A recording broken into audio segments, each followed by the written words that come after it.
Here. Awesome. So we are up to chapter 10 of the third book of the Tanya. We are learning all about Teshuva. We can't make these things up. God willing, in a few days, we are going to be having Rosh Chodesh Elul, which is the first of the month of Elul. It's coming up early next week. And we are going to start blowing the shofar every day to prepare for Rosh Hashanah. We add some extra prayers. We say 3 chapters of Tehillim, additional prayers of Tehillim. We add a few seconds to our davening. Chapter 27, we add as part of our daily prayer in the morning and the afternoon. So Elul is obviously a time of reflection, a time of teshuva, a time that we access the 13 attributes of mercy, known in Hebrew as the Yud Gimel Midas Rachamim, which we sing a lot on Yom Kippur, Hashem, Hashem, Kel Rachum V'Chanun. And in a few chapters ago, we said that teshuva is the access point of these 13 attributes of mercy. And the way you do it is through having mercy on yourself, by having a meditation or reflecting on what your soul, your neshama, has to endure by the mundane, material, coarse style of life that you make it go through. If you have mercy on your soul, have empathy for your own neshama, Hashem will reciprocate with having mercy for you. And when you have that mercy coming from Hashem, it allows you to access the lower level of teshuva and then the higher level of teshuva that we went through at length over the past few chapters. We said there's 2 levels of the lower and the higher. There's the standard level. Lower teshuva means committing to a stronger future, committing not to do the sin again. And we said there's included in that would be fasting, or in older generations it was, in temple times it was offerings, later times it was fasting. We don't do either of those now, so we said it's substituted by charity. It's almost making that gift to God to correct anything that was in the past, to almost clean the slate. But the deeper level we were explaining in previous chapters is understanding the deeper part of the sin that was committed. The sin that you committed wasn't just a very personal thing. The Midrash gives an example of when you dig a hole on a boat and you say, "I bought the seat, I could do whatever I want." Everyone is going to be affected by the hole you make. So what we explained a little more is that, and good morning, Shira, and good morning, Vivian. What we explained a little more is that, oh, there you go. Good morning, Vivian. What we explained a little more is that the sin is affecting not only your soul, but it's also affecting, making a stain in the whole world. And more importantly, it's making a stain in the name of Hashem. Oops, let me just. It's making a stain in the name of Hashem. Hashem has 4 letters to his name: the Yud, the Hey, the Vav, and the Hey. The Yud and Hey, which are the first 2 letters of God's name, is more hidden, and the Vav and the Hey is what's more revealed. So we explained that our job is to correct in the revealed parts of God's name the error that was accomplished through the sin, and also in the hidden parts of God's name there is also a stain or a fragmentation, that our job is to correct that as well. So we were elaborating at length in the past about the correction that is done through the lower level of teshuva, the higher level of teshuva, the lower parts of God's name, the higher parts of God's name.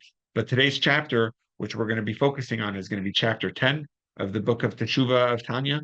And it's going to be focusing on such a beautiful idea of how our teshuva is affected in our prayer, meaning how our prayer contributes to our teshuva process. And how we can learn from our prayer how our whole day could be a teshuva day, how it works in prayer and how it works in our day. And good morning, Adrian, as well. Okay, so we're going to start with a story from the Midrash. It's quite a famous story. It's a very simple story, and it has to do with the city of Tzipori. Tzipori is a city which is in the north of Israel. And on the first day when we went to Israel, last year we did a community trip to Israel, and Adina and I came a little later than the rest of our group. Most of our group arrived a little earlier. They, I think, took direct flights, right? Shira, did you take a direct flight to Israel? I think so. But most of the people took a direct flight to Israel. They got to Israel on Monday morning. and they did a big tour on Monday. When we got to Israel, it was only the afternoon. We had a stopover. So on our way, we also stopped in a little beautiful town that was excavated in the past couple decades. It's a town called Sipori. It's actually the place in the north of Israel that used to be even more famous than Tzfas. Tzfas now is like the incredible, beautiful, Kabbalistic, spiritual, artistic style city in the north of Israel. Adina studied in Tzfat for a year, but in Talmud times, the main city was actually a place called Sipori. Um, Hold on one second. Was this? Oh, okay, hold on. Was a place called Sipori, and Sipori is a place that the Mishnah was actually compiled. The Mishnah was authored. The whole Mishnah was authored by the great Rabbi Yehuda Anasi, was known as Rebbe Judah the Prince. He authored it in a town called Sipori, and we actually have excavations and synagogues that they found in Sipori from those temple times. So there was a peddler in the north of Israel that came to town, came to Tzipori, and he offered, he set up shop and he says, "Who wants to know the secret of life? I'm selling a potion that will help you have long life." And he was, offering a fee and saying, "Pay this amount and I will tell you the secret of life, sell you the best potion that will give you the longest life." The people were coming from all over, telling their families to come, throwing money, saying, "We want it, we want it." So there was this great rabbi whose name was Rabbi Yanai, and he lived in Sipori, and he was up studying, and he heard the commotion, and he heard the peddler saying, "I'm selling long life." So he said, "I want to buy it too. What's the secret? Tell me what's long life." And the peddler said, "You don't have to buy it. You know it already. You're a great rabbi. You have it already." He says, just tell me what it is." So the peddler opened up a book of Tehillim, chapter 34 of Tehillim, and it says in chapter 34, it says, Mia ish achafetz chaim. Who is a man? Who is a person that wants life, that wants long life? Here is the recipe. Nitzor l'shon chamera. Guard your tongue from evil, from speaking evil. Usfasecha medabri mirma, and your lips from speaking deceitfully. Sur meirav ase tov, turn away from evil, do good. Seek out peace, and pursue it. Pursue peace. That's the secret to long life. So Rabbi Yanai heard this, and he went back and he says, until today, until I heard this from the peddler, I didn't understand this verse. Now I truly understand it. Now I have a whole new appreciation of this verse of chapter 34 of Tehillim. But really, between me and you, the commentaries ask, Rabbi Yanai knew Tehillim. He knew the book of Psalms. He knew that verse. The peddler didn't say anything new in that verse. He didn't give any big insight. He just says, he quoted a verse. Who wants life? Turn away from evil, do good, guard your tongue from speaking Lashon Hara. It was all straight out in the verse. What did he add that wasn't there already that Rabbi Yanai was so impressed with? So the commentaries explain that it wasn't what he said, but it was how he said it. He said it with such truth. He said it with such conviction and belief in the words. The commentaries explain that the peddler himself struggled with this idea. The peddler himself struggled with Lashon Hara, and he overcame his struggle. He mastered the evil tongue. He mastered avoiding the evil tongue, Lashon Hara. So therefore, when he spoke the verse, he said it with such truth that Rabbi Yanai, it just entered his consciousness with such greater depth because it came from from a person that truly lived it. And sometimes you don't need a powerful insight. You just need the words to be said to you in a powerful way. A lot of people, testify of their times that they spent by the Rebbe, that they were scholars. But the Rebbe would quote a simple verse of the first verse of the Torah. Bereshis bara Elokim et hashamayim v'et haaretz. In the beginning, God created the heavens and the earth. And they had a whole new belief in God's creation, the whole new belief in eternity of God. Just from quoting a verse, they knew the verse backwards and forwards. But it wasn't the verse, it was the way the Rebbe said the verse with such belief in it, with such truth in saying the words. I know my father-in-law says that when he was becoming more and more connected with Chabad and observant, he went to yeshiva and he was studying and he was asking a lot of questions, and they had a hookup, which this was 1980, I think 1980, yeah, probably 1980, and where they were able to listen to the Rebbe's bringing the Rebbe's gathering, the Rebbe's teachings going on in New York. And obviously, at the time, it was a new thing. Nowadays, you could tune in anywhere. But then you would travel. They all went to like some hotel in lobby in LA, and everyone came to listen to the talk of the Rebbe. I don't think it was video; it was just audio, and they were able to hear the Rebbe's voice. And my father-in-law says I didn't understand a word. It was all Yiddish and Hebrew, and he didn't speak either of those. But yet, just hearing the Rebbe's voice, he felt so calm. He was going through a lot of turmoil in his life and a lot of change and a lot of family things. But just hearing the Rebbe's voice brought such ease and such calm. Um, so anyway, Rabbi Yanai in Tzipori, when the peddler came and quoted this verse about long life, Rabbi Yanai had a whole new appreciation for it. Um, so over here, we're talking about the Teshuva in this book of the Tanya. And Tanya in general, it's a fundamental book of core beliefs, beliefs within ourselves, of our soul, belief of God, and belief of and the truth and identity of understanding Teshuva, which is what we're embarking on.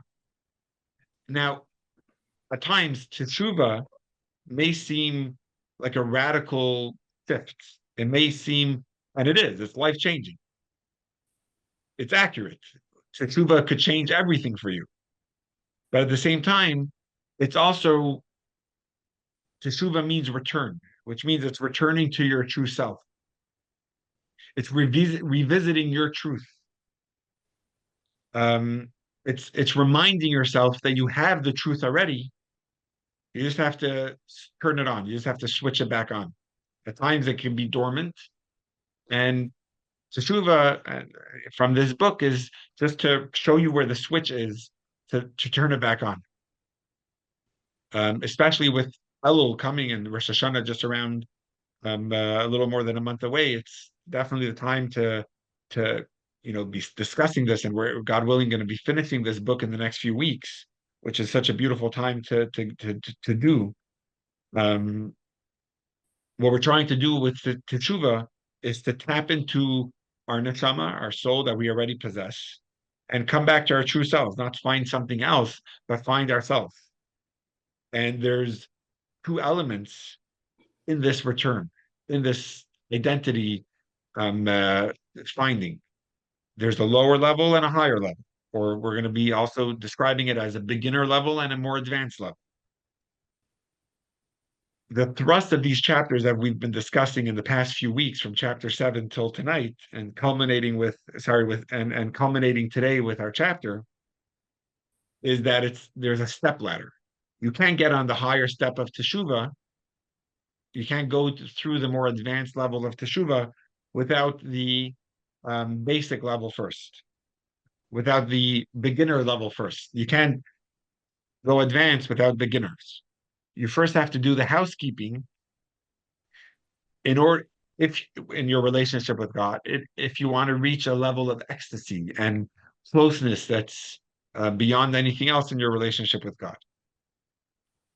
And we see that with the high holidays itself, which we're reaching that season. In the high holidays itself, we all feel moments when we are in shul on the high holidays when you're feeling that stirring, you're feeling that closeness, you're feeling so real. There's something so true when you're there, a comfort level that you feel at ease, a trigger in yourself that you want to change. But we all know it doesn't last. And the famous question that so many places, so many books um, ask about this is, why doesn't it last?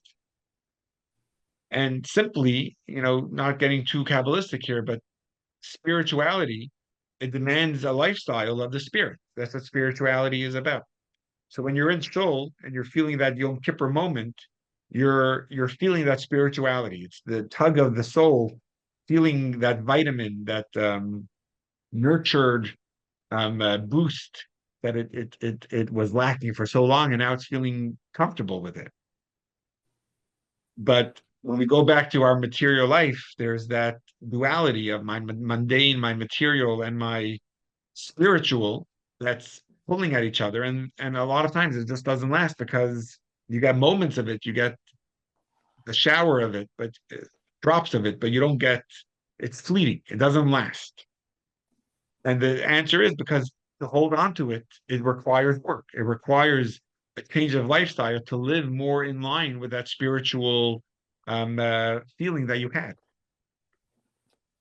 You could, in the Alter Rebbe's words, you could only reach this enlightenment by living a more enlightened lifestyle. You know, Judaism is so occupied with consistency and things that we do every day. To give charity, it's every day. Tabbat is every week. Tefillin is every day. Prayer is every day. There's things that more than anything, it's about the consistency in what we do.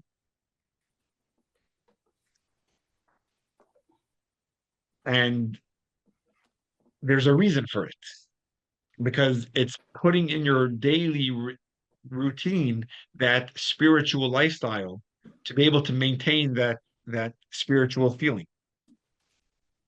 Um, in the introduction to an incredible volume of books called Ein Yaakov. The Ein Yaakov is the Agadaic. It's more the stories of the Talmud. So in the introduction to the Ein Yaakov, it tells about the conversation between a few of the Talmudic sages, describing what is the most important verse of the Torah, which is such a cool question because obviously every verse is so important. But if you were to say what's the most important, so if it was just a conversation, one of them says it's the Shema, 6 words of the Shema, the verse of the book of Deuteronomy, chapter 6, verse 4, where it says to believe in the oneness of God, the unity of God. Another sage says it's the V'ahavta l'reacha kamocha, to love your fellow as yourself. So is it about the unity of God? Is it about the love of a fellow? Both very, very good opinions. And the third opinion, maybe they're missing one, maybe with Bereshit bara Elokim, in the beginning God created heaven and earth, that everything comes from God. But then the fourth opinion, I think, is that you should offer a sheep on the altar in the morning and to offer a sheep on the altar in the evening. A sheep in the morning, a sheep in the evening. That's the most important verse, the most important mitzvah. And they voted. Who do they agree with? And they all voted that it's about the sheep in the morning and the sheep in the evening. So that, like, why a sheep? How could that take any more power than love of God, love of a fellow, or belief in God?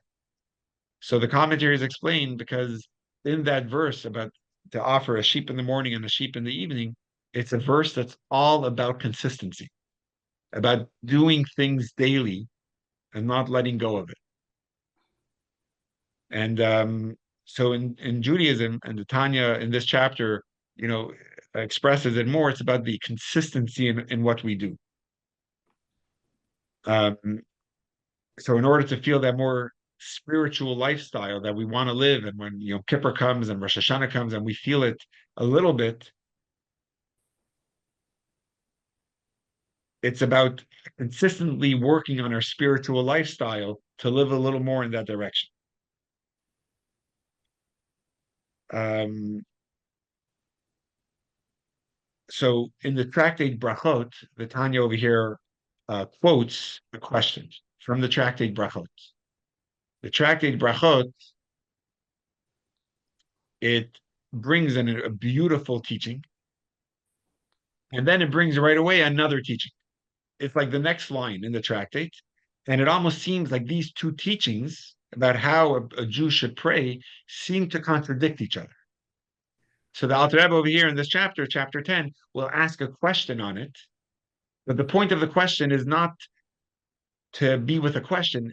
The point of really the point of any question is to open up a new vista of our understanding, to challenge our way of thinking to something that we didn't know before. And when you ask a question and then you come with an answer, it makes it more firm in your mind and clearer in your mind. So when you have a question and you give an answer, you remember it more. So the Alter Rebbe over here asks a question based on a contradictory teachings of the Talmud. In one line of the Talmud in Tractate Brachot, it says that ein omdim lehispalo, you can't stand up, you can't prepare yourself to pray, ela mitoch koved rosh, unless you are with literally a heavy head, which means from being in a place of seriousness, from being in a place of submission to God, a place of reverence, a place of acknowledging the importance of where you are and what you're approaching in your prayer. The next line of the Talmud says, you can't stand to pray, you can't prepare yourself to pray, unless you're mitoch simcha. You have to be in a place of joy to be able to pray. So these seem to be, they don't go together. You're either in a mind frame of seriousness, or you could be in a mind frame of joy. But it doesn't seem like you could be with both at once. So you can't have both simultaneously. So why is the Talmud, Tanya asks, giving you both teachings as if you're supposed to do both when you can't? You can't have both. So the Alter Rebbe answers in this chapter that you're right, you actually can't have both. You can't have both simultaneously. They can't coexist. Submission to God, seriousness, and joy can't happen at the same time, but you can have one following the other. You could turn one on and then one off, and then turn the other one on right after it. And the Alter Rebbe explains that when it comes to prayer, it's a two-part process. Prayer starts with a feeling of humility. Actually, the first words we say in our morning is Modani. The first words which means I acknowledge God. I thank God. The first words we say when we actually open up our Siddur to pray is Hodu Lashem, thanks to God and praise to God. So it starts with recognizing our frailty and that we are in God's hands, or that everything is coming from Hashem. But it ends with joy, recognizing our relationship with God. So these are two mindsets of our prayer. It starts with almost like our lowliness, that we are totally in God's hands and we can't exist without God. And it ends on a high about our power. It ends with a joyful, it ends with the song of the day. It ends with the Aleinu, that our job is to correct this world. So it starts with our relationship with God, that we are in God's hands, thanking God that I'm alive. And it continues with a submission to God, that I'm yours, I'm in your hands. But then it continues, and it actually continues with, I love God, but it's love of God based on what God gives me. Thank you, God, for providing me with the food at the right time. Or open your hand and give me, and you satisfy every the needs of every living being. But then it gets more into the soulful part. It talks about the angels. It talks about our soul. It talks about the Shema, which is our ready to give everything we have towards God. We reach the peak of our selflessness at that point in the Shema. So it starts more with, thanking God for everything we have, thanking God for giving us life. But then it goes more to a selfless place of saying, from the Shema, the peak of our selflessness, of saying, I'm ready to give it all up to be in a relationship with God. Like actually, it says that in the Shema, you're supposed to think about accepting the yoke of heaven, even if it means taking your very life. Meaning, even if you were sacrificing your life because you were a Jew, you were ready to do that to sanctify God's name. And the peak of it is the Amida. When we start the Amida with the words, "God, open my lips and my mouth will speak your praise." That's, you're fully channeling godliness at that point. But as what happens after the Amida, then we go into the Tachna, which means we tap on our chest and we say, I'm sorry for doing this. I'm sorry for doing that. And then, you carry on to your business day. What you're trying to do is you reach the peak of inspiration, but now you need to descend from there. At the end of davening, we talk about our frailty again and go into the mundane life. And it empowers us to go into our day with that inspiration. So you could see, based on the structure of the Siddur, that you build up that inspiration, but then you don't just jump away. You have to descend that ladder and try to bring that inspiration with you for the day.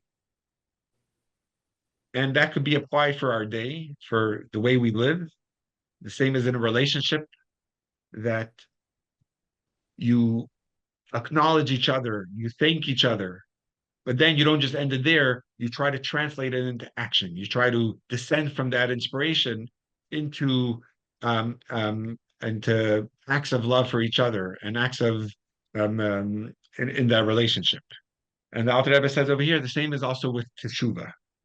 There's a layer of Teshuva that is more. It starts more somber, but it needs to end on a high. It needs to end with a joy. Teshuva can't be all seriousness, but teshuva can't be all joy. There's layers and there's steps that you have to take. You can't have both simultaneously, but you need to have both. You have to climb up that ladder on both steps.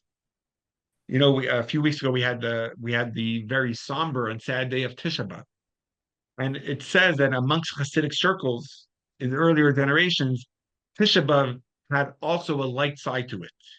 It said that in certain Hasidic courts, they would play some games during the recital of Eicha. Eicha is talking about the lamentations of the destruction of Jerusalem, but in certain Hasidic courts, there was one very famous one. It was called the Ruzhiner, Rabbi Yisrael of Ruzhin, who was a grandson of the second Hasidic Rebbe, the Mizutr Magid. And it says that if someone would go to the bathroom in middle of the recital of Eicha, which was the night of Tisha B'av, and there was a lot of people going to the bathroom because they were fasting, they were preparing for the fast, so you're drinking a lot of water.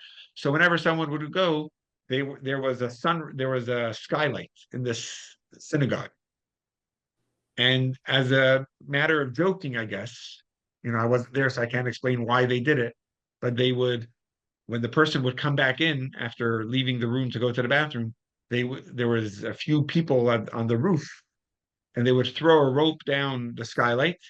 And when a person would be walking, they would, you know, pick the person up by the rope. They would pick him up. And one time it was actually the Rebbe, and they were so scared they just dropped it, and the Rebbe fell. There was like these odd moments when, in a place of sadness, they were also bringing some laughter or some levity. So one of these Chassidim who did it, his name was Rabbi Shmuel Munkus, and he would take seeds, like popcorn seeds or some type of seed, and he would throw it on the people if he felt that they were too sad. And the person who was crying, they didn't see where it came from, and it became this whole joke. So one of them ridiculed the chassid of Shmuel Munkus. How could you be, acting frivolously and light on such a sad day? And he didn't have an answer. He didn't answer. But later it says that they saw him go to the forest and they witnessed him cry on Tisha B'av, like reciting the Eicha, the Book of Lamentations, as if the temple was just destroyed today. So somehow, like the Hasidim in the olden days, they were able to, have both, the balance of both, the seriousness and the somberness, and also the joy and simcha that comes with being a Jew. Nowadays, the Alter Rebbe says we don't have the strength to have both simultaneously. But when it comes to teshuva, we still need to have both. We need to have acknowledgement of our frailty, of our mistakes, and commit not to do it again. And some of it is very harsh, as we discussed, the in previous classes. Some of it is almost like breaking yourself with a splintering harshness of reality, um, realizing what you did and the blemish that was accomplished as a result of it, but then leave with this place of joy, elevate your teshuva to a place of incredible empowerment, um, and allowing that enlightenment of the soul to come in. Yes, Lynn, you had a question? Yeah, I had a question. Was it you that said, or someone said that on Tisha B'Av that would at some point in the future become a time Yeah, of the our greatest holiday. joy because it would Exactly. be the birth of a Mashiach or Yeah, the coming of the exactly. Mashiach? I can't Yeah, remember exactly both. what you said. Yeah, both. I mean, the prophets themselves say that Yehafku Yamamelu, it's actually a prophecy that the days of mourning and sadness will be transformed to the days of great joy. Yahafku Right. Yamim Elu L'Sasona L'Simcha. But And it it also says that the Mashiach was born, or the soul of Mashiach descends into this world on Tisha. So the Tisha day B'Av. of our sadness is also the day of our great joy. And the Talmud has stories of, how if someone was able to understand the animals' sounds, and while the temple was destroyed, the animal was making a joyful sound. And they said that was first it was a sad sound, and it was the sound of the destruction of the temple, the fire on the temple. But then the next sound was one of positivity and laughter, and because it says, "Oh, the soul of Mashiach just descended." So in the olden days, they were able to have that simultaneously, and they were fully in control of their character to be able to experience both. But now the Alter Rebbe says we don't really have that capacity to, go back and forth right away. But we should, so therefore we have to divide it. We can't do it even in the same prayer. But what we need to do is have that teshuva, more of sadness and reflection of our mistakes. But then in a different prayer, go to the joy of who we are and the power of our soul. So the Alter Rebbe designates it that the night prayer, the Alter Rebbe refers to it as the Tikkun Chatzot, which we've discussed in the past, the midnight prayer, um, to be one of more sadness and melancholy, and the morning prayer should be one of joy and a high spirit. I definitely don't. If I'm waking up at midnight, it's a change of diaper. It's not really to mourn the destruction of the temple and be in a place of teshuva, but the Alter Rebbe says it should be when we're saying the Shema at night, at least. At least that's what Hasidim and the Rebbe's later said. When we retire for the night and we say the Shema, that should be our reflection of Teshuvah for the day, and especially on Thursday night, which is the last night of the week before we get into Shabbat. That's when it should be.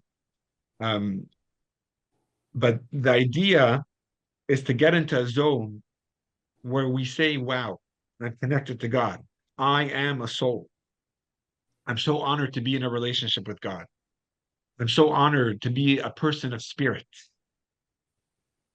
and to be on that level, to look at yourself as a spirit, to look at yourself as a soul, to look at your relationship with God and say, this is what I am, this is who I am. To do that, you first need to have the housekeeping, which is the lower or beginner level of teshuva, which requires some reflection, requires the meditation into the exile of the soul, like we discussed in the past, the exile of the Shekhinah that is suppressed because of your sin. And we so, see that also. Oh, go ahead. Yeah. so have you ever considered doing a Shabbaton where we actually go through this process, like as a workshop? Oh my gosh, that It's sounds one thing to amazing talk about it, but it's another thing to to walk do it, through right? it, maybe to get ready for, the high holy days. I don't know. It just seems like it's great to hear it and I'm trying to do it, but it'd be great to have a guide to walk through it. I love it. Actually, there's a few people in Shul that come on Shabbos. Um, Itzik and a few others.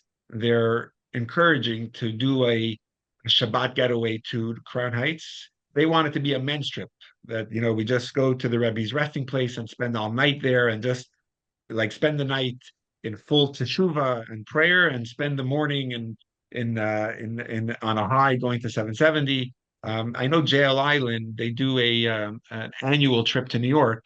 I don't know if it has this system as where we're talking about here as the balance of two levels of teshuva. I know they do a beautiful trip to New York. Not unfortunately, but last year, they did one this past May, a few months ago. We had a bar mitzvah that same Shabbos, and next year they're doing it again in May, and we have a bat mitzvah that same Shabbos. So we just I need a just, weekend. yeah, just go to Mendocino or go to Right, really anywhere, Sonoma. right? You don't have to go far to do this. It's to get out of your normal, be Love in a it. retreat. I would fly down if I knew Wow. in advance. Yeah, so it'd be, we do from, just a Shabbaton.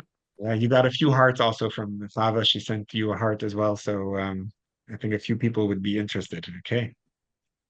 We see that also, with high holidays coming. We obviously it could be on a regular Shabbos, but high holidays is you see that the way Hashem made the high holidays. It starts with Rosh Hashanah and Yom Kippur is much more the somber time. Think of the melodies, right? The Avinu Malkeinu melody. Mhm. Um, it's much more of a serious prayer, right? God is our king, and there's even the words we say is Hamelach Hakadosh. God is the king, the holy king. It's realizing our frailty and trying to realize the past and correct them. But then we go into the point of it all is for the time of joy, Sukkot, and especially the culmination of it all, which is Simchas Torah, is that dance, that joy, that happiness. So again, it's part of the steps that we have to take, beginner and grow the somberness, like the tractate Brachot, where it says have a heavy head when you pray, seriousness, submission, but then you also have to have the joy, and you can't have them both. But the Alter Rebbe says you need to have them, and you have to be able to reach both of them, and that's the two layers. The Rebbe on Yom Kippur, there was this incredible seriousness, especially by Ne'ilah, which is the ending of Yom Kippur, where we say the Shema all together very, very powerfully with the ark open. But then my mother describes how she remembers this. It was like for her, it was the highlight of the whole holiday season. He says the Rebbe would then stand up on his chair, which was unheard of the rest of the year. And they would sing, the Rebbe would ask to sing an incredible march of victory, known as Napoleon's March. And the Rebbe would throw his talus over his head and go like this with both of his hands. And for sometimes 5, 10 minutes, the whole 770 was just jumping up and down in an incredible victory march. And it was like saying, we just finished Yom Kippur and we are certain we're victorious. It was this high that came as a result of this incredible seriousness of the moment. Um, there's a law that says, talking about the high holidays, there's a law that says um, during the whole year in our Amida, there is the third blessing. We say, Ata Kadosh, you are holy. And we end with the wording, Baruch Ata Hashem, Hatel Kadosh, which means the Almighty, the God of holiness. And during the high holiday season, we switch that word to be, instead of the God of holiness, we say the Holy King. Instead of God of holiness, Hakel Kadosh, we say the King of holiness or the Holy King. And the law is that if you mix it up during those 10 days of Teshuva, Rosh Hashanah through Yom Kippur, if you say Hakel Kadosh instead of Hamelach Kadosh, you didn't say the Amida correctly. You actually have to go back and say it again, which is pretty common because you say 3 Amidas a day for so many days of the year. Your lips just say Hakel Kadosh. So it's very easy to make a mistake and say Hakel Kadosh instead of Hamelach Kadosh. So it's actually pretty common to have to recite the Amida again during those 10 days of Rosh Hashanah to Yom Kippur. But the question is, does God really care? I said, God, you're holy, or I say, King, you're holy. Why is it that big of a deal? Is God that, there's some rabbis that if they're also a PhD and they're a doctor, they expect that if you call them up, you say Rabbi, Doctor, so and so. And if you gave a whole introduction, but you missed out the word doctor, they'll make you give the whole introduction again because you didn't call them up with the proper title. So is God that arrogant that he's expecting the full title during the 10 days of Teshuva? So I was speaking with a friend who, gave it was a paradigm shift for me. And he says, you're looking at it the wrong way. And I could relate to this for sure.